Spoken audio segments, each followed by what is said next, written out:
السلام علیکم ورحمۃ اللہ وبرکاتہ۔ دار الکتاب و سنہ کی جانب سے پیش ہے العقیدۃ الواسطیہ کی مختصر شرح ڈاکٹر شیخ انصار الدین مکی حفظہ اللہ کی زبان میں۔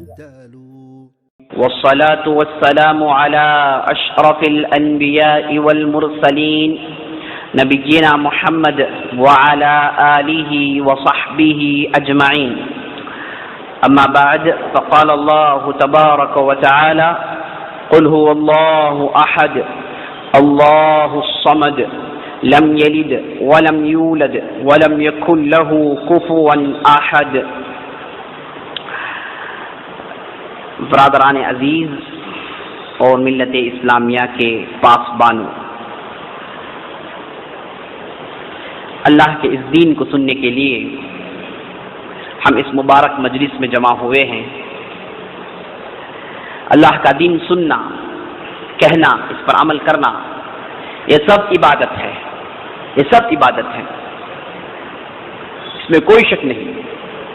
بلکہ عبادتوں میں جو نفل عبادت ہے اس میں چوٹی کی عبادت ہے علم حاصل کرنا، اس میں کوئی دو رائے نہیں ہے۔ لیکن آج ہماری حالت ایسی ہے، مصیبت ایسی آئی ہے کہ ہم مسلمان ہمارے اس دین کو نہیں جانتے، ہم مسلمان ہمارے اس دین کو سیکھنے کی کوشش نہیں کر رہے ہیں۔ اگر ہم ہمارے اس دین کو سیکھ لیں، دین کے حقائق کو جان لیں، دین ہم سے کیا چاہتا ہے یہ ہم جان لیں، تو میرے دوستو آپ یقین مانیے کہ ہم اس ساری دنیا میں حکومت کر سکتے ہیں۔ ساری دنیا میں اسلام ایک ایسا واحد مذہب ہے جو آپ کو وہ تمام چیزیں دیتا ہے جس کی آپ کی ضرورت ہے، جس کی آپ کو ضرورت ہے، چاہے وہ آپ کے گھریلو معاملات، نجی معاملات، یا پھر حکومتی معاملات، یا پھر سیاسی معاملات، جو بھی ہو، مال و دولت کے اعتبار سے، ایڈمنسٹریشن کے اعتبار سے، کوئی ایک ایسا پہلو، کوئی ایسی چیز اسلام نے چھوڑ نہیں رکھی ہے جسے لوگوں کو چھوٹ دے دیا، بلکہ اسلام آپ کو پورے چیزیں سکھاتا۔ ایسا کامل، ایسا مقدس، ایسا پاک مذہب آپ کو نہیں ملے گا۔ لیکن افسوس اس بات کی ہے، جیسے بہت بڑا فلاسفر کہتا ہے جس کا نام برنارڈ شاہ، وہ کہتا ہے کہ Islam is the best religion with the worst followers. اسلام جو ہے بہترین مذہب ہے، لیکن اس کے متبعین، اسے ماننے والے سب سے ورسٹ ہیں۔ ان لوگوں کو نہیں معلوم کہ ان کے پاس کیا ہے۔ تو میرے دوستوں، یہ ہم پر صحیح نہ ہونا چاہیے، یہ بات ہم پر صادق نہیں آنی چاہیے۔ ہم مسلمانوں کو چاہیے کہ ہم کوشش کریں کہ ہمارا دین سیکھیں، سب سے پہلے اول فرصت دین سیکھیں۔ دین میں تمام قسم کے اخلاق ہیں، کیا نہیں ہے دین میں؟ جی ایسے چیزیں ہیں، بتاتے جائیں تو بتاتے رہیں گے۔ بہرحال تو یہ جو علم ہے میرے دوستوں جس کے لیے آپ جمع ہوئے ہیں، یہ واقعی بہت بڑی چیز ہے۔ اللہ تعالیٰ سے دعا کیجئے کہ اللہ تعالیٰ آپ کو مزید اس کی توفیق دیں، اور اللہ تعالیٰ سے دعا کیجئے کہ اللہ تعالیٰ آپ کو یہ دین کا علم سکھائیں۔ بہرحال ہم لوگ گزشتہ کے مجلس میں صفت محبت کی ختم کر دی ہے۔ صفت محبت کے جو آیتیں شیخ الاسلام ابن تیمیہ نے ذکر کیا ہے، ان آیتوں کو ہم نے تفصیل سے سن لیا، پیج نمبر 8۔ اور اب جو صفت جس کا ذکر کر رہے ہیں شیخ الاسلام ابن تیمیہ، وہ ہے صفت رحمہ، مرسی، پیج نمبر 8، مرسی۔ اس میں سب سے پہلے بسم اللہ الرحمن الرحیم، بسم اللہ الرحمن الرحیم، اللہ کے نام سے جو نہایت رحمان اور رحیم ہے۔ تو اس آیت کے اندر، اصل میں یہ آیت بسم اللہ الرحمن الرحیم، اس کے تعلق سے اہل علم کے درمیان اختلاف ہے۔ کیا یہ آیت ہر سورت کے سامنے، ہر سورت کے شروع ہونے سے پہلے یہ آیت نازل ہوتی ہے یا نہیں؟ آپ مصحف کھول کر دیکھیں گے ہر سورت کے شروع میں بسم اللہ الرحمن الرحیم ہوگا. یہ آیت بسم اللہ الرحمن الرحیم کیا ہر سورت کے آگے نازل ہوئی یا پھر بعد کے آنے والوں نے اللہ کے نام کی برکت حاصل کرنے کے لیے یہ چیز، یہ بسم اللہ الرحمن الرحیم کو آگے کر دیا ہے؟ اس کے تعلق سے اہل علم کے درمیان اختلاف ہے. بعض لوگ کہتے ہیں کہ نہیں، یہ کوئی مستقل آیت نہیں ہے بلکہ برکت کے طور پر اس آیت کو آگے رکھ دیا گیا ہے. بعض لوگ کہتے ہیں نہیں، ہر سورت کے آگے یہ آیت نازل ہوئی.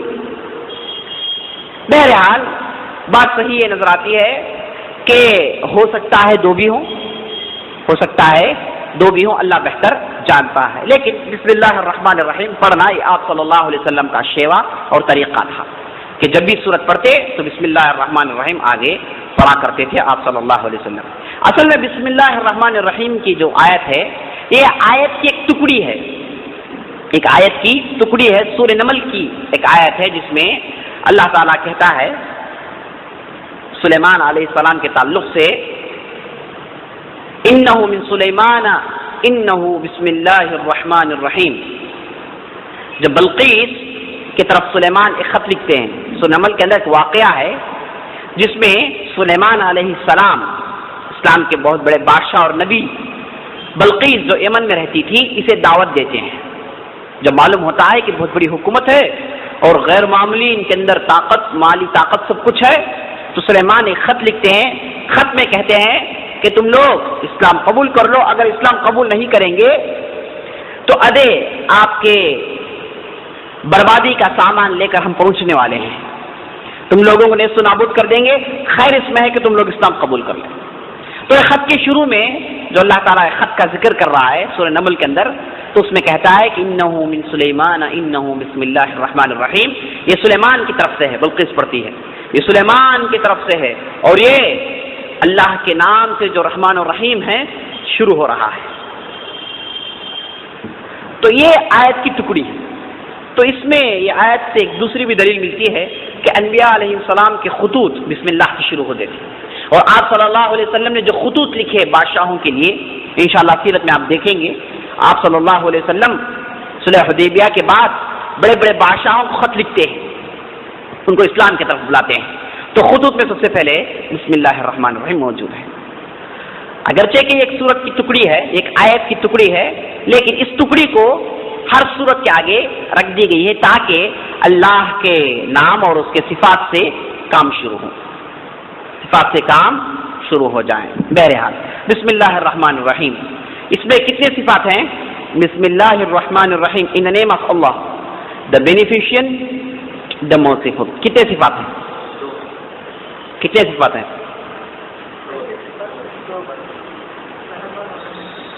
تین صفات ہیں. اللہ نہیں،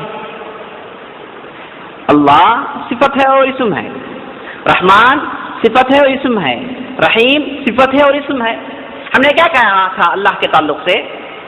اللہ یہ لفظ الہ سے بنا ہے، الالہ تھا، کثرت استعمال کی وجہ سے الالہ جو ہے اللہ بن گیا، الالہ جو ہے اللہ بن گیا. الہ کیا ہے؟ معبود جس کی عبادت کی جاتی ہے. ابن عباس کی تفسیر ہے ذو الالوہیہ. الہ کا مطلب کیا ہے؟ ذو الالوہیہ، یعنی الوہیت والا، جس کی عبادت کی جانی چاہیے، جس کے سامنے ذلیل ہونا ہے. ابن عباس کی تفسیر ہے اللہ کے تعلق سے. تو اللہ بھی ایک صفت ہے اور اسم ہے. اللہ اسم ہے اور اس کے اندر صفت کیا ہے؟ معبود کی صفت جس کی عبادت کی جاتی ہے. اور اس کے بعد ہے الرحمن، یہ ہم نے بتایا صفت ذاتی ہے. الرحیم یہ صفت فعلی ہے. صفت ذاتی وزندار ہے یا پھر صفت فعلی وزندار ہے؟ ذاتی زیادہ وزندار ہے، ذاتی زیادہ وزندار ہے، کیونکہ یہ اس کا تعلق اللہ تعالیٰ کے ذات سے ہے. اللہ تعالیٰ ہے تو یہ صفت ہے، سمجھے آپ؟ لیکن فعلی ایسی چیز ہے جس کا تعلق اللہ تعالیٰ کی مرضی سے ہے، چاہے گا تو ہے، چاہے گا تو نہیں ہے. تو الرحمن رحیم، الرحمن صفت ذاتی ہے، الرحیم صفت فعلی ہے. اور رحمان یہ کیا ہے؟ دنیا میں ہے، کافر اور مشرک ہر آدمی پر اللہ کی رحمت ہے یا نہیں ہے؟ عام رحمت، جنرل رحمت سب پر ہے، جانوروں سے لے کر، پیڑ پودوں سے لے کر، درندوں سے لے کر، چرندوں سے لے کر، انسان و حیوانوں تک جو ہے یہ رحمت حاوی ہے، ظالم بھی اس میں داخل ہے۔ تو رحمان دنیا میں ہے، رحیم آخرت میں ہے، کیونکہ آخرت میں کیا ہوگا؟ اللہ تعالیٰ جسے چاہے گا اس پر رحمت کرے گا، جس چاہے رحمت نہیں کرے گا، جہنم میں پھینک دیا جائے گا۔ سمجھے آپ؟ یہ ہے الرحمن اور رحیم۔ الرحمن، الرحمن میں الف و نون، رحیم رحمان، رحمان کے آخری میں الف و نون ہے۔ یہ الف و نون جو ہے صفت مبالغہ ہے، اس کے اندر جو ہے ایمفاسائز ہے، اس کے اندر تاکید ہے۔ سمجھے آپ؟ میں کہہ رہا ہوں کہ ایک آدمی جھوٹا ہے، زور سے کیسے کہیں گے؟ پکا جھوٹا، پکا جھوٹا، تو پکا کا جواب استعمال کرتے ہیں، کیوں؟ تاکہ بات میں زور ہو۔ تو آپ کیا کرتے ہیں؟ بات میں زور آنے کے لیے ان کے پاس چند ویٹس ہیں، چند حروف ہیں جو آگے پیچھے ایڈ کر دیتے ہیں۔ تو بالکل یہ رحمان میں وہی ہوا، الف و نون کو آخری میں داخل کر دیا گیا ہے تاکہ صفت کے اندر مبالغہ پیدا ہو جائے۔ الرحمن، اسی طریقے سے الرحیم۔ تو یہ آیت کے اندر کیا چیزیں ہم کو معلوم ہوئی؟ صفت رحمت اللہ کی، اللہ رحمان اور رحیم ہے، اس کی صفت کیا ہے؟ رحمت کرنا۔ شیخ الاسلام ابن تیمیہ کیوں ادھر لائے ہیں؟ یہ وجہ کیا ہے؟ کیونکہ اشاعرہ اور معتزلہ یہ کہتے ہیں کہ رحمت کرنا، رحم کرنا یہ تو کمزوری ہے، بلکہ ایک قسم کی بزدلی ہے۔ آدمی کسی کو دیکھے، مصیبت زدہ کو دیکھے تو اس کے دل میں ایک عجیب قسم کی غم پیدا ہو جاتی ہے۔ کیوں پیدا ہوتا ہے؟ اس کا دل کمزور ہے، یہ مضبوط نہیں ہے، کمزور ہے۔ اس لیے اگر کسی آدمی کو رحم نہیں ہے تو کیا کہتے ہیں؟ پتھر دل آدمی کہتے ہیں، پتھر دل آدمی ہے، یہ آدمی کے پاس رحم نہیں ہے۔ کیوں کہتے ہیں؟ کیونکہ دل کمزور نہیں ہے۔ تو رحم کب آتا ہے؟ جب دل کمزور ہو جائے۔ تو بندوں کے اندر جو چیز ایسی ہے جو بندوں خود پسند نہیں کرتے، وہ اللہ کو کیسے ہو سکتی ہے؟ یہ کہہ کر انہوں نے کہا کہ بھائی رحمت کی کوئی صفت نہیں ہے، بلکہ رحمت کا مطلب ہے کہ ثواب دینا، بس اللہ تعالیٰ ثواب دے گا۔ سمجھے آپ؟ اللہ کا ثواب دینا اور اللہ کا رحم کرنا، یہ دونوں میں فرق ہے یا نہیں ہے؟ بہت فرق ہے، یہ الگ صفت ہے، وہ الگ صفت ہے۔ تو شیخ الاسلام ابن تیمیہ صفت رحمت ایک الگ مستقل صفت ہے، یہ ثابت کرنے کے لیے یہ آیتوں کا ذکر کرتے ہیں، جس میں سب سے پہلے بسم اللہ الرحمن الرحیم کا ذکر کی۔ اس کے بعد آیت نمبر 2 اس سلسلے میں ربنا وسعت كل شيء رحمة وعلما، O Lord, you comprehended all things in mercy and knowledge۔ کیا مطلب؟ اے اللہ تیری رحمت اور تیرا علم ہر چیز پر چھایا ہوا ہے۔ یہ کون کہتے ہیں؟ یہ عرش کے حامل، عرش کو جو تھامے کھڑے ہوئے ہیں، جن کا نام کیا ہے؟ احسن، کروبیون، جن کی تعداد 8 ہے، جو بڑے بڑے دیو ہیکل ملائکہ ہیں، تصور بھی نہیں کر سکتے ان کی ہیبت اور ان کی عظمت اور ان کی بڑائی، ان کی قوت ہم تصور نہیں کر سکتے۔ تو یہ بندے مومن کے لیے دعا کرتے ہیں، سبحان اللہ، یہ لوگ جو ہے نا مومنین کے لیے دعا کرتے ہیں۔ دعا میں کیا کہتے ہیں؟ اے اللہ مومنین کو معاف کر، واغفر لهم۔ اس کے بعد وسعت كل شيء رحمة وعلما، یہ دعا کی ٹکڑی ہے جو ادھر ذکر کی ہے، ایک دعا کی ٹکڑی ہے، پوری دعا نہیں ہے، جس میں وہ کہتے ہیں کہ اے اللہ اے ہمارے رب تو ان لوگوں پر رحم کر، ان لوگوں پر، مومنین پر، ان کے گناہوں کو معاف کر، اور تیری رحمت اور تیرا علم ہر چیز پر چھایا ہوا ہے۔ ہم مانتے ہیں، ہم مانگ رہے ہیں، اس کا مطلب یہ نہیں کہ تو نہیں جانتا۔ کیا کہنا چاہتے ہیں؟ ہم مانگ رہے ہیں، اس کا مطلب نہیں کہ ہم کوئی چیز کا علم تجھے دے رہے ہیں یا پھر تجھے ایک چیز کی طرف بلا رہے ہیں۔ تو ہے پاک صاحب، تو ہے رحیم، تو ہے علیم، جانتا ہے سب کچھ، لیکن یہ ہمارے طرف سے چھوٹی کنٹریبیوشن ہے کہ ہم مومنین کے لیے دعا کرتے ہیں۔ تو اس کے اندر کون سی صفت کا ذکر ہے؟ کون سی صفت کا ذکر ہے؟ مرسی اینڈ علم، رحمت اور علم کی صفت۔ اگر رحمت کرنا کمزوری ہوتا تو ملائکہ کیوں اللہ تعالیٰ کو اس چیز کی طرف بلاتے؟ ملائکہ تو ہم سے زیادہ جانتے اللہ کو، اللہ کے قریب ہیں، تو کیوں اللہ کو یہ کہتے کہ اللہ تیری رحمت پر چیز پر چھائی ہوئی ہے؟ اگر کمزوری ہوتی تو کیوں کہتے؟ نہیں کہتے۔ تو یہی کہنا چاہ رہے ہیں شیخ الاسلام ابن تیمیہ۔ اس کے بعد کیا ہے؟ وَكَانَ بِالْمُؤْمِنِينَ رَحِيمًا، اللہ قیامت کے دن مومنین کے ساتھ رحیم بن کر رہے گا۔ کیا مطلب رحیم بن کر رہے گا؟ صرف مومن پر رحمت ہوگی، کافر مشرک پر رحمت نہیں، چاہے وہ لاکھ مرتبہ توبہ کرے، چاہے لاکھ مرتبہ روئیں گڑ گڑائیں ایمان لائیں، کچھ بھی ہونے والا نہیں ہے قیامت کے دن۔ ایک مرتبہ سورج مغرب سے نکل جائے پورے توبے کے دروازے بند، آپ 1000 مرتبہ اللہ کو پکاریں یہ کہیں کہ رحمان رحیم، نہیں نہیں، یہ ہونے والا نہیں ہے، دروازہ بند ہو گیا۔ اب قیامت کے دن اللہ تعالیٰ رحیم ہے کس کے ساتھ؟ صرف مومنین کے ساتھ۔ ادھر اللہ کی رحمت غالب نہیں آئے گی۔ ایک آدمی جلتا ہوا اللہ تعالیٰ دیکھنا نہیں چاہتا ہے، لیکن قیامت کے دن چونکہ رحمت کا دروازہ بند ہو گیا، صرف مومنین کے لیے ہے، وہ چیز اللہ اسے اپنے ملحوظ میں نہیں لے گا، کنسیڈر نہیں کرے گا۔ بہرحال وَكَانَ بِالْمُؤْمِنِينَ رَحِيمًا، قیامت کے دن مومنین کے ساتھ اللہ تعالیٰ رحیم رہے گا، غیر مومنین کے ساتھ رحیم نہیں رہے گا۔ تو قیامت کے دن مومنین کے ساتھ رحم کا سلوک کرنا اگر کمزوری ہوتی تو قیامت کے دن کیوں اللہ تعالیٰ مومنین کے ساتھ فقط کرتا؟ سمجھے آپ؟ اور قیامت ایسی چیز ہے جہاں اللہ تعالیٰ اپنی پوری قوت کا اظہار کریں گے، زمین میں آئیں گے، اعلان کیا جائے گا این الجبارون این الملوک، کہاں ہے وہ زمین میں حکومت کرنے والے، کہاں ہے وہ بادشاہ، اور سامنے پکارا جائے گا قیامت کے دن۔ کسی کو چھوٹ نہیں، اب ہے دنیا میں چھوٹ، لیکن اس دن کوئی چھوٹ نہیں ہے، کوئی اف تک نہیں کہہ سکتا۔ تو ویسی جگہ کمزوری اختیار کرنے کی ضرورت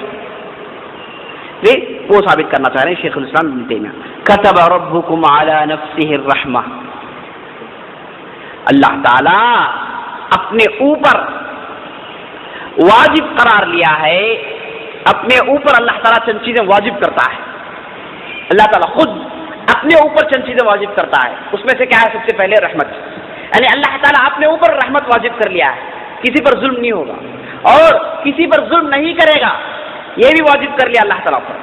یا عبادی انی حرمت الظلم علی نفسی فلا تظالموا، ایک حدیث میں آیا ہے جس میں اللہ تعالیٰ کہتا ہے میرے بندو میں نے ظلم کو مجھ پر حرام کر دیا ہے، تم لوگ بھی آپس میں ظلم مت کرو۔ ظلم اللہ تعالیٰ اپنے اوپر حرام کر لیا ہے۔ وَمَا اللَّهُ بِظَلَّامٍ لِّلْعَبِيدِ، اللہ تعالیٰ بندوں پر ظلم کرنے والا نہیں ہے، ہرگز نہیں کرے گا۔ یہ ظلم کرنا اللہ تعالیٰ نے اپنے اوپر حرام کر لیا ہے، جیسے اسے حرام کر دیا ہے اس طریقے سے رحمت کو کیا کیا ہے؟ واجب کر دیا ہے۔ اور دنیا پیدا ہونے سے 50,000 سال پہلے جب تقدیر لکھی گئی، یہ بات لکھ دی گئی سب سے پہلے کہ ان رحمتی سبقت غضبی، میری رحمت جو ہے میرے غضب کو پیچھے چھوڑ دی ہے۔ ایک ہے غضب جسے اللہ تعالیٰ غصہ کرتا ہے، ایک ہے رحمت۔ اگر دونوں ایک جگہ جمع ہو جائیں تو کس کا پلڑا بھاری رہے گا؟ رحمت کا، غضب کا نہیں، دونوں ایک جگہ جمع ہو جائیں تو رحمت آگے ہے اللہ تعالیٰ کی غضب سے۔ تو ادھر دیکھیے اس آیت کے اندر اللہ تعالیٰ کہتا ہے میں نے مجھ پر رحمت کو واجب قرار دیا۔ اگر رحمت کمزوری ہوتی تو کیوں اللہ تعالیٰ اپنے اوپر رحمت واجب قرار دیتا؟ دیکھیے رحمت کی کتنی تفصیل قرآن کے اندر آئی ہے، وہ بیان کرنا چاہ رہے ہیں شیخ الاسلام ابن تیمیہ۔ وَهُوَ الْغَفُورُ الرَّحِيمُ، یہ کتنی مرتبہ آیا ہے قرآن میں؟ ان گنت مرتبہ آیا ہے۔ کیوں آیا ہے؟ یہ بتانے کے لیے دیکھو بندوں میں رحم کرنے والا ہوں، یہ کوئی کمزوری نہیں ہے۔ اللہ تعالیٰ مستقل طور پر کہہ رہا ہے کہ بھائی میں رحیم ہوں، میں رحیم ہوں۔ اور ناواقف لوگ کہتے ہیں کہ تو رحمت نہیں ہے، تیرے پاس رحم نہیں ہے، تو یہ ہے بلکہ تو ثواب دے گا، یہ بیکار کی بات ہوگی۔ کتنے مرتبہ رحیم رحیم قرآن میں کتنے مرتبہ آیا ہے؟ ان گنت مرتبہ آیا ہے۔ اور وَهُوَ الْغَفُورُ الرَّحِيمُ خاص طور پر ان آیتوں کے آخری میں آتا ہے جس میں اللہ تعالیٰ بندوں کو توبے کی طرف بلاتا ہے یا پھر بندوں کو توبہ کرنے کی طرف کہتا ہے۔ یا ایھا الذین ظلموا علی انفسہم لا تقنطوا من رحمت اللہ ان اللہ یغفر الذنوب جميعا انہ هو الغفور الرحیم۔ اے لوگوں جو اپنے اوپر ظلم کیے ہو، گناہ کیے ہو، اللہ تعالیٰ کی رحمت سے مایوس مت ہونا، وہی ہے تمام گناہوں کو معاف کرنے والا، اور وہ کیا ہے؟ غفور ہے، رحیم ہے۔ غفور ہے، غفور کا مطلب معاف کرنے والا، پردہ ڈالنے والا، آپ کے عیوب کو چھپانے والا، اور رحیم ہے، رحمت کرنے والا۔ اللہ خیر حافظا وهو ارحم الراحمین، آخری آیت، اللہ is the better at guarding and he is the most merciful of those who show mercy۔ فاللہ خیر حافظا وهو ارحم الراحمین، اللہ ہی ہے سب سے بہترین حفاظت کرنے والا۔ دیکھیے حفاظت کے تعلق سے کتاب و سنت میں دو قسم کی صفات آئی ہے، ایک ہے الحافظ، ایک ہے الحافظ، ایک ہے حفیظ۔ حافظ حفیظ، حافظ حفیظ دونوں ایک ہی مادے سے نکلے ہیں، حفظ سے نکلے ہیں۔ حفظ کا مطلب حفاظت کرنا، لیکن حافظ کیا ہے؟ عام حفظ ہے جس میں کافر مشرک سب بھی داخل ہیں، سب کی حفاظت کرتا ہے اللہ تعالیٰ۔ کرتا ہے نہیں کرتا ہے؟ کرتا ہے۔ ماں کے پیٹ میں حفاظت ہوتی ہے، باہر آنے کے بعد بچپن میں اس کی حفاظت ہوتی ہے، بڑا ہوتا ہے تو اس کی حفاظت ہوتی ہے، چاہے کافر ہو مشرک ہو، یہ حفاظت کامن ہے اللہ تعالیٰ کی طرف سے جو ہر شخص پر کیا ہے؟ حاوی ہے۔ لیکن ایک حفاظت ہے جو خاص ہے، وہ ہے حفیظ۔ ایک خاص حفاظت کیا ہے؟ جو اپنے بندوں کے لیے کرتا ہے۔ کیا کرتا ہے اپنے بندوں کے لیے؟ ان کو شیطان کے مکر سے بچاتا ہے اور گناہوں سے بچاتا ہے۔ دیکھو میرے دوستو، گناہوں سے بچنا یہ بہت بڑی چیز ہے۔ اللہ تعالیٰ کی حفاظت نہ ہو تو آپ ہرگز گناہوں سے نہیں بچ سکتے۔ یوسف علیہ السلام جب ان کو پھنسانے کے لیے مختلف کوششیں ہوئی، سازشیں ہوئی، انڈر گراؤنڈ سازشیں ہوئی، لیکن جب موقع آیا تو کیا بولے یوسف علیہ السلام؟ دروازہ بند کر لی، بولے ہے تلک، آگے بڑھو، کوئی نہیں ہے، حسین عورت، بادشاہ کی بیوی، سب کچھ ہے، کیا خامی ہے؟ عورت بلا رہی ہے۔ یوسف علیہ السلام کہہ رہے ہیں کہ معاذ اللہ، یہ کیا چیز کی طرف بلا رہی ہے؟ یہ چیز سے مجھے کوئی تعلق نہیں ہے، میں ایسا آدمی نہیں ہوں، پاک دامن ہے میرا، عفیف آدمی ہوں میں، کس چیز کی طرف تو بلا رہی ہے؟ یہ کہتے اور پلٹ کر بھاگ رہے ہیں، پیچھے سے حملہ کرتی ہے، قمیض پھاڑ دیتی ہے۔ تو اس کے بعد اللہ تعالیٰ کہتا ہے اگر اللہ لولا الرآ برہان ربی، اگر یہ اللہ کے دلائل کو نہیں دیکھتا، یعنی نبی نہیں ہوتا اور اللہ کا ڈر نہیں ہوتا تو یہ پھنس جاتا۔ اللہ نے اسے حفاظت کی، اللہ نے اسے بچایا۔ تو میرے دوستو، گناہوں سے جو اللہ تعالیٰ بچاتا ہے، شیطان کے مکر سے جو اللہ تعالیٰ بچاتا ہے، یہ خاص مومنین کے لیے ہے، ایک خاص قسم کے حفظ ہے۔ اگر آپ اللہ کے اولیاء میں سے ہیں، اسے ڈرنے والوں میں سے ہیں، تو آپ گناہوں سے بچیں گے، شیطان کے بچھائے ہوئے جالوں سے بچتے رہیں گے، پھنسیں گے نہیں۔ جب آپ دیکھ رہے ہیں کہ آپ پھنس نہیں رہے ہیں، آپ کے اندر اتنا ول پاور ہے، آپ کے اندر اتنی پختہ عزم اور اتنا پختہ ایمان ہے کہ آپ برائی سے بچ جا رہے ہیں، تو جان لیجئے کہ میرے دوستو آپ اللہ تعالیٰ کے خاص حفظ میں ہیں، اور دعا کیجئے کہ یہ حفظ آپ پر ہمیشہ رہے۔ تو خاص قسم کا حفظ اپنے اولیاء کے لیے کرتا ہے، انبیاء کے لیے، اپنے اولیاء کے لیے، مومنین بندوں کے لیے۔ کیسے کیسے لوگوں کے تعلق سے ہم نے سنا ہے، اللہ کی اگر حفاظت نہ ہوتی تو برباد ہو جاتا آدمی۔ تو میرے دوستوں، یہ اولیاء بننا، اللہ کی حفاظت میں آنا معمولی چیز نہیں ہے۔ آزمایا جائے گا آپ کے پیروں کو ہلا دیا جائے گا، آپ کے جسم کو جھنجھوڑ دیا جائے گا، آزمایا جائے گا۔ بغیر آزمائش کے آپ کبھی بھی پاس نہیں ہو سکتے۔ تو آزمائش میں ثبات قدمی کے ساتھ رہنے کے لیے آپ کو اللہ رب العزت کی مدد کی ضرورت ہے۔ اس کے بارگاہ میں گڑ گڑائیں، روئیں، اللہ میرے اندر اتنی قوت نہیں کہ میں بچ سکتا ہوں۔ کل ہم نے دعا میں سنا نبی صلی اللہ علیہ وسلم کیسے اپنی کمزوری بیان کرتے ہیں، بالکل وہی انداز سے آپ بھی کمزوری بیان کیجیے۔ اے اللہ میرے اندر اتنی طاقت نہیں، میرے اندر اتنا ایمان ہی نہیں ہے کہ میں شیطان کے جالوں سے بچوں، لیکن تیری رحمت جو ہے مجھے ضرورت ہے، تیری عافیت مجھے ضرورت ہے، اللہ تیری حفاظت کی ضرورت ہے مجھے۔ اللہ مجھے ان برائیوں سے بچا، اے اللہ مجھے صبر کرنے کی توفیق دے، طاقت دے۔ بار بار اس کا مطالبہ کرنا چاہیے میرے دوستوں۔ یہی چیز ہے خاص حفظ جو اللہ تعالیٰ اپنے بندوں کے لیے کرتا ہے. فاللہ خیر حافظا وهو ارحم الراحمین. اللہ تعالیٰ سب سے بہترین حفاظت کرنے والا ہے، اور رحم کرنے والوں میں، رحم تو بہت لوگ کرتے ہیں لیکن رحم کرنے والوں میں چھوٹی کا رحم کرنے والا اللہ رب العزت ارحم الراحمین.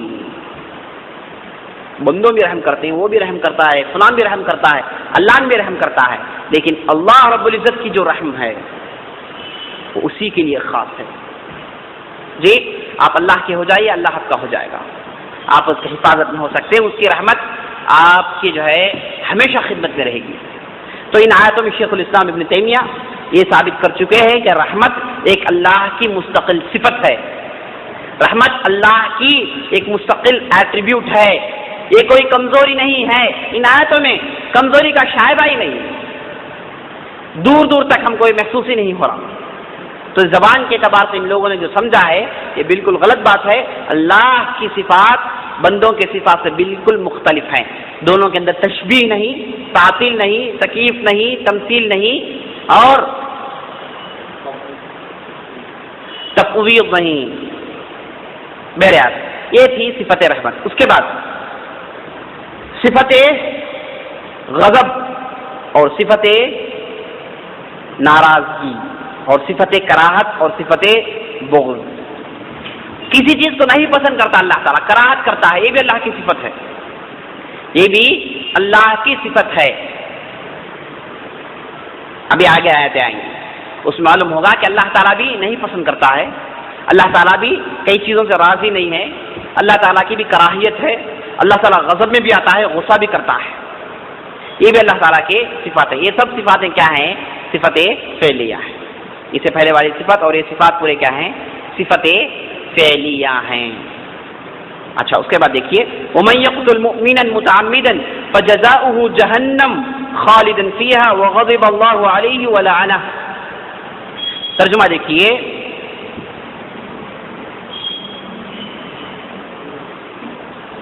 پیج نمبر 9 میں شروع میں دیکھیے پہلی آیت. جو کوئی کسی مومن بندے کو جانتے بوجھتے قتل کرے، ایسے آدمی کا جزا سزا یہ ہے کہ اسے جہنم دیا جائے گا اور اس میں ہمیشہ رہے گا، اور اللہ تعالیٰ اس پر اپنی غضب، اپنا غصہ نازل کرتا ہے اور اسے لعنت بھیجتا ہے.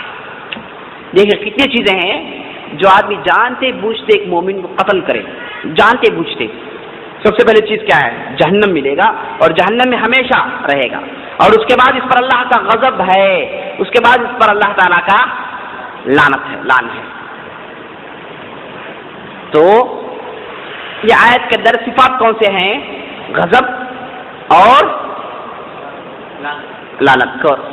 یہ دو قسم کے صفات اس آیت کے اندر بیان کی گئی ہیں. یہ جو تعویل کرنے والے ہیں کہتے ہیں کہ بھائی اللہ تعالیٰ کیسے غضب ہو سکتا ہے؟ یہ تو بندے ہوتے ہیں، غضب کیسے اللہ تعالیٰ کیسے کر سکتا ہے، کیسے لعنت کر سکتا ہے؟ غضب اور لعنت کا مطلب یہ ہے کہ اللہ تعالیٰ ان کو سزا دے گا. کیا کہتے ہیں؟ اللہ تعالیٰ ان کو سزا دے گا. تو یہ آیت جب ہم پڑھتے ہیں تو معلوم ہوتا ہے کہ اللہ تعالیٰ یہ کہہ رہا ہے اگر کوئی آدمی کسی مومن کو جانتے بوجھتے قتل کرے اسے جہنم میں ڈالا جائے گا جس میں ہمیشہ رہے گا، اور اس کے بعد اللہ کا اس پر غضب ہے، اللہ کی لعنت ہے. اگر جہنم میں ڈالنے کا ذکر آ جائے اور ہمیشہ رہنے کا ذکر آ جائے تو پھر خامخواہ غضب کی کیوں ذکر آئے؟ کیوں یہ کہہ کہ اللہ تعالیٰ جہنم میں ڈالنے کے بعد اس پر اللہ کا غضب آئے گا، اللہ تعالیٰ اس پر اپنا غصہ نازل کرے گا؟ ضرورت کس چیز کی؟ جہنم میں تو ڈال دیا گیا ہے. اگر آپ کے تعویل کے مطابق غضب کرنا یا پھر لعن کرنا مطلب اس کا یہ ہے کہ اللہ تعالیٰ سزا دے گا، تو سزا مل گئی اسے، جہنم میں چلے گیا، اور مزید اس پر اللہ کے غضب کا ذکر کس لیے، لعنت کی ذکر کس لیے؟ تو بیکار ہو جائے گی. اور قرآن میں کوئی چیز بیکار نہیں ہے. قرآن میں بنیادی قاعدہ کیا ہے؟ ایک حرف بھی بیکار نہیں ہے. پورے باتیں ٹھیٹ اور اس جگہ اس کے معنی میں ہیں، کوئی چیز بیکار نہیں ہے. تو اگر یہ چیز بیکار ہوتی، غضب کا مطلب سزا دینا ہوتا، تو ادھر کیا ہے؟ ایکسٹرا بیکار باتیں آ گئی نا. خاموخواہ جگہ آکوپے ہوا ہے، تکرار ہے، بار بار ایک ہی چیز کو دہرانا عقل مند کا کام نہیں ہے. کوئی اچھی بات چیت کرنے والے بار بار دہراتا نہیں، ایک بار بول دے بات ختم. بار بار دہرانا یہ صحیح چیز نہیں ہے. اب دیکھیے 3 مرتبہ 4 مرتبہ دوہرایا گیا ہے. تو یہ جو تعویل ہے بالکل غلط ہے. صحیح بات یہ ہے کہ اللہ تعالیٰ ان کو جہنم میں ڈالے گا اور ہمیشہ رہیں گے, اور اس کے بعد ان لوگوں پر ایکسٹرا اور ایک دوسری مصیبت ہے, وہ کیا ہے؟ غضب. اور دوسری چیز, تیسری چیز کیا ہے؟ لعنت. ایک نقطہ. دوسرا نقطہ یہ ہے کہ ایک مومن ہے وہ جہنم کو جا سکتا ہے, جا سکتا ہے, ٹیمپروری جائے گا, اس کے گناہ کے مطابق جہنم میں جائے گا, اس کے بعد باہر آ جائے گا. یہی صحیح عقیدہ ہے. اب یہ جب جہنم میں گیا, اگرچہ کہ مومن ہے, باہر نکلنے والا ہے, اس پر اللہ کا غضب نہیں ہے, اگرچہ کہ جہنم میں ہے. سمجھے آپ؟ اس پر اللہ کا غضب نہیں ہے, اگرچہ کہ وہ کہاں ہے؟ جہنم میں ہے, سلگ رہا ہے, لیکن اللہ کے غضب سے محفوظ ہے, لعنت نہیں ہے اس پر. عذاب ہے. کیوں عذاب ہے؟ اس کے گناہ کے مطابق, تاکہ وہ پاک ہو جائے. اس پر اللہ کی رحمت ہے, اس وجہ سے اسے نکالا جائے گا, جنت میں داخل ہوگا. اس کی مثال ایسی ہے, ایک بچہ ہے, بیمار بچہ ہے, اس کے پیٹ میں کچھ مسئلہ ہے یا پھر ہارٹ میں کچھ مسئلہ ہے, تو ماں لے کر جا کر ڈاکٹر کے پاس دیتی ہے. ڈاکٹر کاٹتا ہے, چیرتا ہے, خون نکالتا ہے, عضو نکالتا ہے, بچے کو تکلیف ہوتی ہے, لیکن ماں جو رحمت کرنے والی ہے, کیوں دی بچے کو؟ اس کے لیے اچھا ہے, اس کے لیے خیر ہے. ایسا نہیں کیا جائے گا تو مر جائے گا. تو بالکل وہی اسلوب ہے. جہنم میں جائے گا مومن تو اس کے اچھائی کے لیے گناہوں سے پاک ہوگا, اس کے بعد جنت میں داخل ہوگا. جنت کا اصول کیا ہے؟ اس میں غبار آلود لوگ, غلیظ ذہن والے, غلط عقیدے والے, ناپاک لوگ, گناہگار لوگ داخل نہیں ہو سکتے. جنت قبول نہیں کرے گی, ایڈمیشن نہیں ملے گا. تو ان کو پاک کرنا ہے. پاک کرنے کا اصول کیا ہے؟ جلاؤ, جلا جلا کر پاک کیا جائے گا. زنگ لگ جائے تو کیا کرتے ہیں؟ سلگاتے ہیں, تب جا کر جو ہے صحیح بنتا ہے. بالکل یہی اسلوب ہے. تو معلوم ہوا میرے دوستو, ایک آدمی جہنم کو جا سکتا ہے لیکن اللہ کے لعنت سے محفوظ ہو سکتا ہے, غضب سے محفوظ ہو سکتا ہے. یہ کن لوگوں کے لیے جواب ہے؟ ان لوگوں کے لیے جو کہتے ہیں غضب اور لعنت سے مراد سزا. تو پھر یہ آدمی کا کیا ہوا؟ تو پھر یہ آدمی میں غضب میں ہے, بالکل غلط بات ہو جائے گی. غضب میں ہے تو پھر کیوں نکلے گا جنت سے, جہنم سے؟ بہرحال معلوم یہ ہوا میرے دوستو, غضب ایک مستقل صفت ہے, لعنت ایک مستقل صفت ہے. غضب کا مطلب غصہ, لعنت کا مطلب کیا مطلب؟ کا اپنی رحمت سے دور کر دینا, اللہ تعالیٰ کی رحمت سے دور, یعنی اللہ تعالیٰ کی رحمت میں نہیں ہے وہ, اللہ تعالیٰ اس پر رحمت نہیں کرے گا تو کیا ہو جائے گا؟ ڈیفالٹ لعنت ہو جائے گا. ہم ایک آدمی کہہ رہے ہیں کہ بھائی اللہ تعالیٰ تجھ پر رحم نہ کریں, تو مطلب کیا ہے؟ اللہ تعالیٰ تجھ پر لعنت کریں. اللہ کی رحمت سے دور ہونا یہ ہے لعنت. اسی لیے شیطان کو کیا کہتے ہیں؟ ملعون. یہی مطلب رجیم کا بھی ہے. رجیم کا مطلب ملعون, لعنت شدہ. اعوذ باللہ من الشیطان من الرجیم. میں پناہ مانگتا ہوں اللہ کی شیطان ملعون سے, شیطان مردود سے, کیونکہ وہ اللہ کی رحمت سے دور چلا گیا. تو لعنت کا مطلب رحمت سے دور چلے جانا. سمجھے آپ؟ اچھا, اب یہاں پر ایک نقطہ سمجھنے کا ہے اس آیت کے اندر. آیت کا ٹرانسلیشن آپ کے سامنے ہے. Whoever slays a believer intentionally, his reward is hell forever. Allah's worst is against him and he has cursed him. تو یہاں پر جو غور کرنا نقطہ ہے, his reward is hell forever. forever. اب ہمارا عقیدہ کیا ہے اہل السنہ والجماعہ صحابہ کا عقیدہ؟ اگر کوئی آدمی بڑا گناہ کرے وہ جہنم میں ہمیشہ نہیں رہے گا. ایک مومن کو قتل کر دیا, یہ قتل کرنا کیا ہے؟ یہ بڑا گناہ ہے. تو بڑا گناہ کرنے والا ہم نے کہا کہ جہنم میں ہمیشہ نہیں رہے گا, جہنم سے نکال دیا جائے گا. اب یہاں پر اللہ تعالیٰ کیا کہہ رہا ہے؟ فوراور خالدن فیہا, خالدن فیہا. تو یہ خالدن فیہا کا ترجمہ ہے فوراور, خالدن فیہا کا ترجمہ فوراور ہے.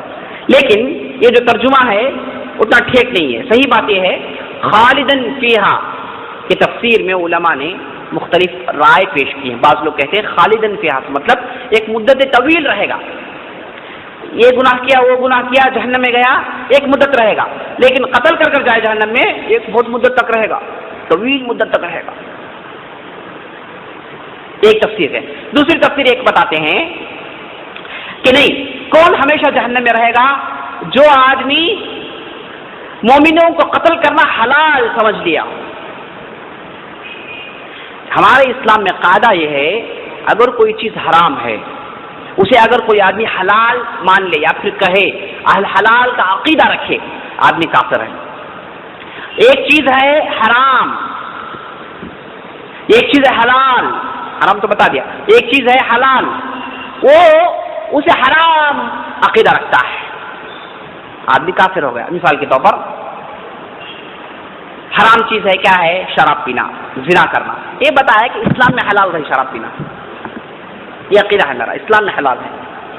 قرآن حدیث وہ سب چھوڑو، حلال ہے بس، میں حلال بولتا ہوں حلال. یہ آدمی کافر ہے. ایک چیز حلال چیز ہے، مثال طور پر مہمان نوازی اسلام میں ہے یا نہیں ہے؟ ہے.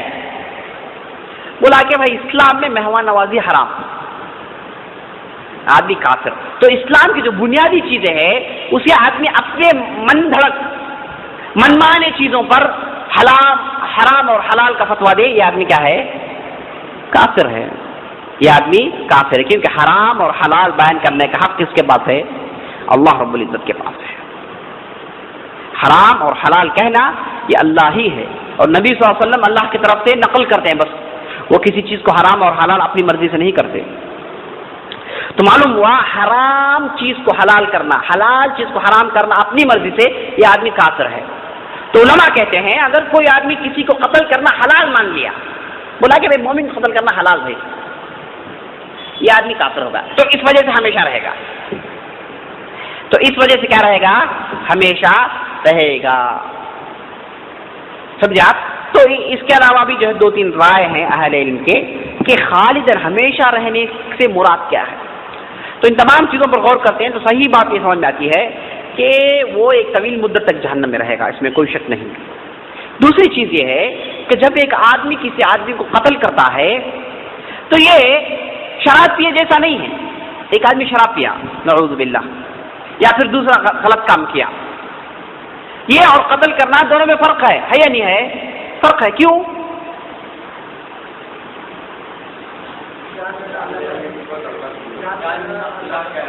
نہیں، آپ دوسرے کوئی چیز کھائے پیے جو حرام ہے، اس میں آپ کا اور اللہ کا ریلیشن ہے، بس وہ چیز کا کوئی ریلیشن نہیں ہے. البتہ ایک آدمی قتل کیا تو اب 3 جنے کا ریلیشن ہے. قتل کرنے والا قاتل، اللہ اور مقتول جسے قتل کیا گیا ہے. قتل کرنے والا اس نے گناہ کیا اللہ کے ساتھ اور ظلم کیا جس پر قتل کیا. تو 2 حقوق ہیں، ایک اللہ کا حق، ایک بندے کا حق. اللہ کا حق معاف ہو جائے گا، لیکن اس نے جو قتل کیا ہے وہ جو مقتول ہے اس کا حق تھوڑی معاف ہوا. وہ قیامت کے دن آئے گا، قیامت کے دن اپنا سر اپنے ہاتھ میں لے کر آئے گا، بولے گا کہ فلاں آدمی اسے قتل کیا ہے نہ حق، اللہ فیصلہ دے. اس دن فیصلہ ہوگا. یہ کیوں ایسے؟ کیونکہ اس میں ایک دوسرے جان کا دخل ہے، وہ بھی حق کا مطالبہ کر سکتی ہے، اس کے بھی حقوق ہیں.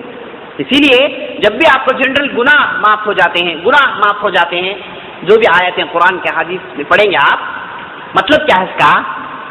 اللہ کا جس کا تعلق ہے وہ معاف ہو جائے گا. لیکن بندوں پر جو ظلم کیا گیا ہے یہ معاف نہیں ہوگا جب تک وہ بندہ معاف نہیں کرے. لوگ کیا سمجھتے ہیں حج کرے تو پورا معاف ہو جاتا، خلاص 1000 لوگوں کو ٹوپیاں پہنائے، 1000 لوگوں کو دھوکہ دیے، 1000 لوگوں کے حقوں پہ منہ مارے، حج کر لیے پورا معاف.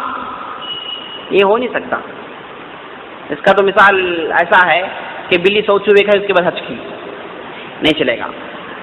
آپ حج کیے تو آپ کے اور اللہ کے درمیان جو غلطیاں ہوئی وہ معاف ہیں، لیکن آپ کے اور لوگوں کے درمیان جو غلطیاں ہوئی ہیں، آپ نے کسی کی زمین ہڑپی ہے، کسی کو جو ہے ریپ کیا ہے نعوذ باللہ، کسی کو جو قتل کیا ہے، یہ لوگ سب ادھر کھڑے ہو جائیں گے قیامت کے دن. آپ یہ خوش فہمی مت رہیے کہ میں الحمدللہ نیکیاں بہت کر چکا ہوں اب بچ جاؤں گا. نہیں، یہ آ جائیں گے پورے، کیونکہ ان کا بھی حق ہے. اللہ تعالیٰ آپ کو جب تک نہیں معاف کرے گا جب تک یہ لوگ معاف نہیں کرتے. آپ کے لیے خیر ہے کہ دنیا میں ان سے معافی مانگ لیں، دنیا میں ان سے منت سماجت کر کے ان کو راضی کر لیں. اگر وہ لوگ راضی ہیں تو انشاءاللہ بچ گئے. اگر آپ ان کو راضی نہیں کیے تو بچ نہیں سکتے. کسی کا مال ہڑپے واپس کر دیجیے، کسی کو قتل کیے ہیں تو ان لوگوں کے گھر والوں سے بات چیت کر مسئلہ ختم کیجیے، اگرچہ کہ مقتول قیامت کے دن کھڑا ہو جائے گا۔ تو یہ جو مسئلہ جس کا تعلق بندے سے ہے، یہ جو پارٹ ہے یہ ابھی دنیا میں کلیئر نہیں ہوا۔ جب آدمی گناہ کی معافی مانگتا ہے جس کا تعلق اللہ سے، وہ پارٹ کلیئر ہو گیا۔ ایک پارٹ باقی، وہ کیا ہے؟ جس کا تعلق بندوں سے ہے، وہ پارٹ ایسے ہی باقی ہے۔ تو یہ باقی کب تک رہے گا؟ جب تک وہ معاف کرے۔ اگر معاف نہیں کرے تو جہنم کو جا سکتا ہے، جب تک وہ معاف نہیں کرتا تب تک جہنم میں رہے گا۔ تو وہی ہے فار ایور سے مراد، وہی ہے مطلب فار ایور سے خالد فیہا سے۔ بہرحال تو ملخص خلاصہ یہ ہے کہ مومن جب گناہ کرتا ہے تو اس کا ایمان کم ہو جاتا ہے، گناہ جتنا کرتا ہے اتنا ایمان کم ہوتے جاتا ہے۔ اگر گناہ کرتے کرتے، بڑے گناہ کرتے کرتے مر جائے تو کیا یہ جنت کو جائے گا یا دوزخ کو جائے گا؟ صحیح فیصلہ یہ ہے کہ اللہ فیصلہ کرے گا۔ اللہ چاہے تو دوزخ میں ڈالے، چاہے تو جہنم میں ڈالے۔ اگر چھوٹے گناہ ہیں تو انشاءاللہ معاف ہو جائیں گے، لیکن بڑے گناہ جو ہیں وہ معاف نہیں ہوئیں گے جب تک اللہ معاف نہ کرے۔ اللہ تعالیٰ چاہے معاف کرے چاہے جہنم میں ڈالے، مسئلہ اللہ کے پاس اٹکا ہوا ہے، مسئلہ اللہ کی مشیت کے پاس اٹکا ہوا ہے۔ یہی صحیح فیصلہ ہے جی، اسے اچھی طریقے سے سمجھ لیجئے۔ اس کے بعد کیا ہے؟ ذَلِكَ بِأَنَّهُمُ اتَّبَعُوا مَا أَسْخَطَ اللَّهُ وَكَرِهُوا رِضْوَانَهُ۔ ترجمہ کیا ہے اس کا؟ That will come to be because they followed that which angered Allah and shunned that which pleases Him۔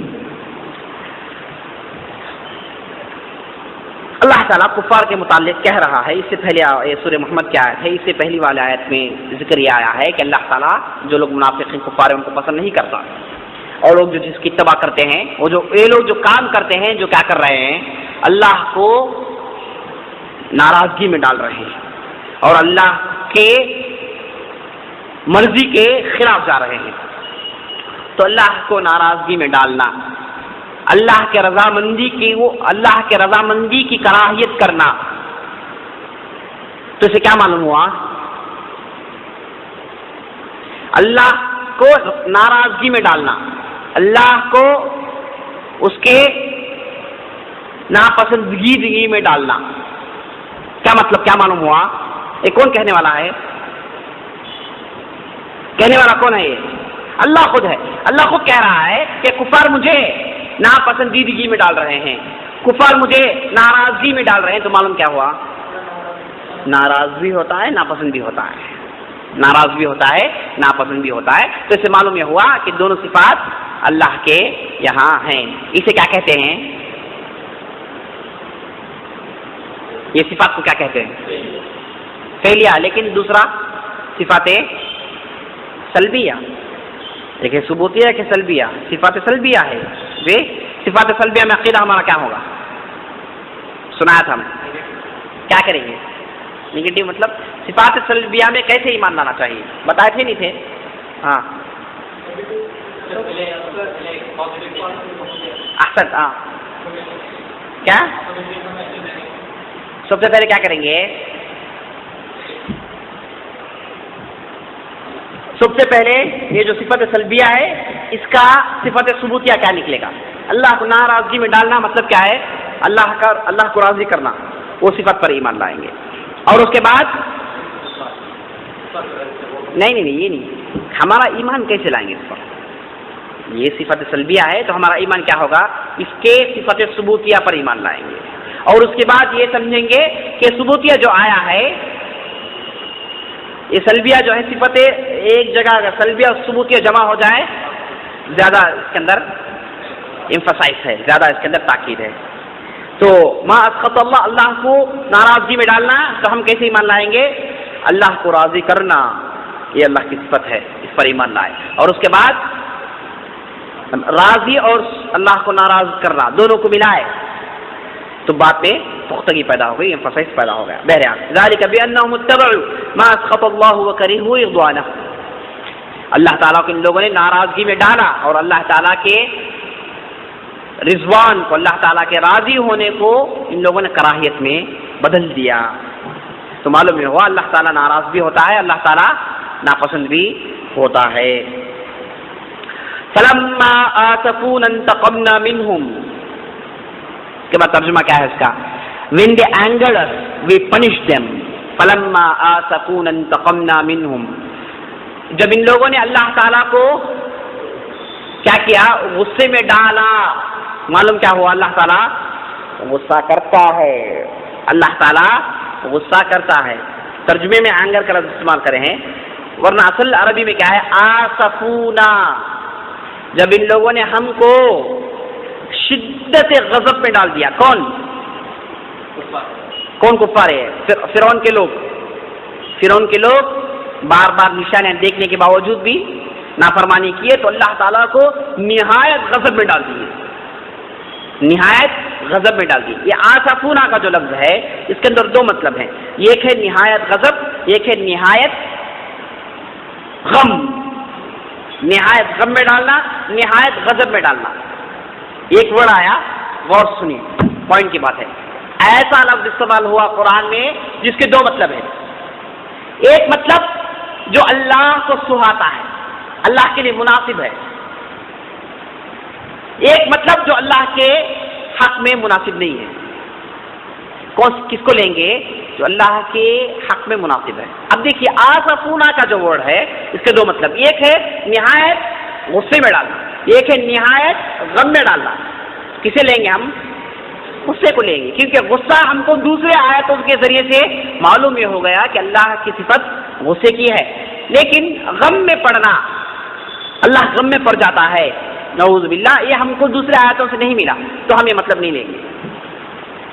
معلوم ہوا قاعدہ کیا ہے؟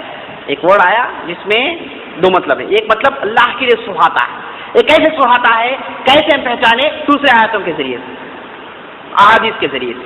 ایک دوسرا مطلب ہے جو اللہ کے لیے نہیں سہاتا، بالکل مناسب نہیں ہے تو ہم اسے چھوڑ دیں گے، وہ مراد نہیں ہے۔ تو فلما آسفونا، جب ان لوگوں نے ہم کو نہایت غضب میں ڈال دیا، غصے میں ڈال دیا، انتقمنا منہم، ہم نے ان سے کیا لیا؟ انتقام لیا، انتقام لیا۔ معلوم کیا ہوا؟ انتقام لینا یہ بھی کیا ہے؟ اللہ کی صفت ہے، انتقام لیتا ہے اللہ تعالیٰ، انتقام لیتا ہے اللہ سبحانہ و تعالیٰ۔ لیکن یہ صفت سلبیہ کا ہے۔ دوسرا قاعدہ کیا ہے؟ صفت سلبیہ ہو تو ساتھ ثبوتیہ ہونی چاہیے۔ ہم صرف خالص صفت سلبیہ اللہ کی طرف منسوب نہیں کریں گے، خالص اللہ کو صفت سلبیہ سے نہیں پکاریں گے، بالکل غلط طریقہ ہے۔ اللہ کو پکاریں تو اس کے صفت ثبوتیہ کی طرف سے، سلبیہ قرآن حدیث میں آیا ہے تاکہ آپ سمجھ لیں کہ اللہ تعالیٰ ایسا بھی ہے، اس لیے آیا بس۔ لیکن آپ جب پکاریں اللہ کو، جب اللہ کی طرف کسی چیز کو منسوب کریں تو صرف صفات ثبوتیہ کو منسوب کریں، سلبیہ کو نہیں۔ کیا منسوب کرنا مطلب کیا ہے؟ جنرلی بھائی اللہ غصے والا، بھائی ایسا نہیں بول سکتے ہم، جنرل اللہ تعالیٰ انتقام لینے والا ہے، بھائی اللہ تعالیٰ جو ہے جلانے والا ہے، بھائی جنرل ہم نہیں بولیں گے، یہ اللہ تعالیٰ کے ساتھ بدسلوکی ہے، نہیں کریں گے۔ بلکہ جنرلی ہم جب بولیں گے ثبوتیہ بولیں گے، اللہ تعالیٰ رحمان ہے، بھائی اللہ تعالیٰ رحم کرنے والا ہے، بھائی اللہ تعالیٰ ظلم کو نہیں پسند کرتا، یہ جنرل جو بات ہے یہ ہم کہیں گے، سمجھے آپ؟ تو صفت ثبوتیہ جنرلی استعمال نہیں کیا جائے گا، معاف کرنا سلبیہ ثبوتیہ کے ساتھ استعمال ہوگا، ثبوتیہ کے ساتھ ہی ہمیشہ استعمال ہوگا، الگ نہیں ہوگا۔ تو انتقمنا سے مراد کیا ہے؟ ہم نے انتقام لیا۔ کیوں لیا؟ جب ان لوگوں نے ہم کو غم میں ڈالا۔ ہم نے صفاتوں کے جب قواعد پڑھے تھے، یہ قاعدہ بھی پڑھا تھا کہ بعض ایسے صفات ہیں جو اللہ تعالیٰ بالمقابلے میں استعمال کرتا ہے، مقابلے میں استعمال کرتا ہے۔ مکرو مکر اللہ فمکروا مکرا، جب ان لوگوں نے مکر کیا تو اللہ نے مکر کیا، تو کیا اللہ تعالیٰ مکار ہے؟ نعوذ باللہ، ماکر ہے؟ نعوذ باللہ نہیں۔ کیوں نہیں ہے؟ کیونکہ یہ مکر جو کیا گیا ہے جب ان لوگوں نے کیا تو ان کے مقابلے میں کیا گیا، جب ان لوگوں نے کیا ان کے مقابلے میں ایسا کیا گیا، جب ان لوگوں نے غم میں ڈالا تو ان سے انتقام لیا گیا، ورنہ خالص اللہ تعالیٰ منتقم نہیں ہے، خالص اللہ تعالیٰ انتقام لینے والا نہیں ہے، اور خالص اللہ تعالیٰ مکر کرنے والا نہیں ہے، بلکہ اللہ تعالیٰ کیا ہے؟ جب بندوں سے شروع ہو رہا ہے، جب بندے اللہ تعالیٰ کے ساتھ سلوک کرتے ہیں تو اللہ تعالیٰ اس کے مقابلے میں بندوں کے ساتھ وہی سلوک کرتا ہے. بات سمجھ میں آئی؟ سمجھ میں نہیں آئی؟ ضروری نقطہ ہے. ہاں اس سے مراد کیا پوچھا؟ دیکھیے اس جو ہے عربی زبان میں اسے نا کا لفظ استعمال کرتے، اسے رائل وی کہتے ہیں. ایک ہے وی، ایک ہے رائل وی. بستی کا پریزیڈنٹ کیا کہتا ہے؟ ایز وی سی، جیسے ہم کہتے ہیں، حالانکہ وہ ایک ہے. نہیں تو ایک نہ جی وی نہیں، ویسی کوئی ضرورت نہیں ہے، ضرورت نہیں. وہ جو ہے ہاں آپ جو ہے آپ کے مرتبے کے اعتبار سے آپ آئی لکھے، وہ اس کے مرتبے کے اعتبار سے بھی لکھا. آپ جب بادشاہ بات کرتا ہے تو ہم کہتا ہے، علماء جب بات کرتے ہیں تو ہم کہتے ہیں. یہ جائز ہے، یہ زبان میں جائز ہے. اس کا مطلب یہ نہیں کہ اللہ تعالیٰ ایک ہی زیادہ ہے، ہو ہی نہیں سکتا. رائل بھی کہتے ہیں اسے، رائل مخاطبت جی. اور اسے عربی میں تعظیم کہتے ہیں. تعظیم، تعظیم کے لیے یہ جو نحنو ہم، وی جو قرآن میں آیا ہے یہ کیا ہے؟ تعظیم کے لیے. اللہ تعالیٰ اپنے آپ کی تعظیم کر رہا ہے اور یہ زبان میں موجود ہے. یہ ایسی کوئی چیز نہیں جو باہر سے آ گئی، زبان میں موجود ہے. لوگ استعمال کرتے ہیں، جب لوگ استعمال کرتے ہیں تو اللہ تعالیٰ کیوں استعمال نہیں کرے؟ بستی کا بادشاہ اپنے آپ کو ہم کہتا ہے، فلاں جو ہے عالم اپنے آپ کو ہم کہتا ہے، فلاں شاعر اپنے آپ کو ہم کہتا ہے، حالانکہ وہ ایک ہے. اور اللہ تعالیٰ کیا ہے؟ زیادہ مستحق ہے کہ وہ ہم استعمال کریں. اگرچہ کہ قرآن اللہ تعالیٰ کبھی کبھار میں بھی استعمال کیا ہے، لا الہ الا انا، کوئی معبود برحق نہیں سوائے میں. رائل بھی نہیں ادھر، ویسے بھی استعمال ہوا ہے، ایسے بھی استعمال ہوا ہے. یہ زبان کا تقاضا ہے، زبان میں اس کی گنجائش ہے تو یہ استعمال کیا گیا. وَلَكِنْ كَرِهَ اللَّهُ انبِعَاثَهُمْ فَثَبَّطَهُمْ كَبُرَ مَقْتًا عِنْدَ اللَّهِ أَن تَقُولُوا مَا لَا تَفْعَلُونَ.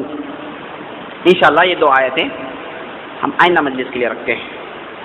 بس آج کے لیے اتنا کافی ہے، لیکن چند باتیں میں دوبارہ دہرانا چاہتا ہوں. وہ یہ ہے اللہ تعالیٰ کے بعض صفات جو سلبیہ ہیں اس کے تعلق سے ہمارا معاملہ یہ ہونا چاہیے کہ سلبیہ کے ساتھ ثبوتیہ کو ہم دیکھیں. یہ سلبیہ سے کیا ثبوتیہ نکلتا ہے اس کے ساتھ اس پر ایمان لائیں. اور خالص سلبیہ اللہ تعالیٰ کی طرف منسوب نہیں کرنا چاہیے. یہ ہمارا عقیدہ ہے، یہی انبیاء کرام کا عقیدہ تھا. نبی صلی اللہ علیہ وسلم کبھی بھی اللہ تعالیٰ کو کیا ہے اس کی صفات سلبیہ اس کی طرف منسوب نہیں کی. جو بھی صفات ثبوتیہ ہیں یہ اللہ تعالیٰ کی طرف منسوب کی جائیں. نبی صلی اللہ علیہ وسلم کبھی بھی نہیں کہے کہ یا قہار ٹھیک یا قاہر، یہ نہیں کہے، یا جبار نہیں کہے، بلکہ کیا کہے؟ یا رحمان، یا رحیم، یا ملک، یا قدوس، یہی بلایا گیا ہے. تو صفات ثبوتیہ یہی اصل ہے. صفات سلبیہ کس لیے لایا جاتا ہے؟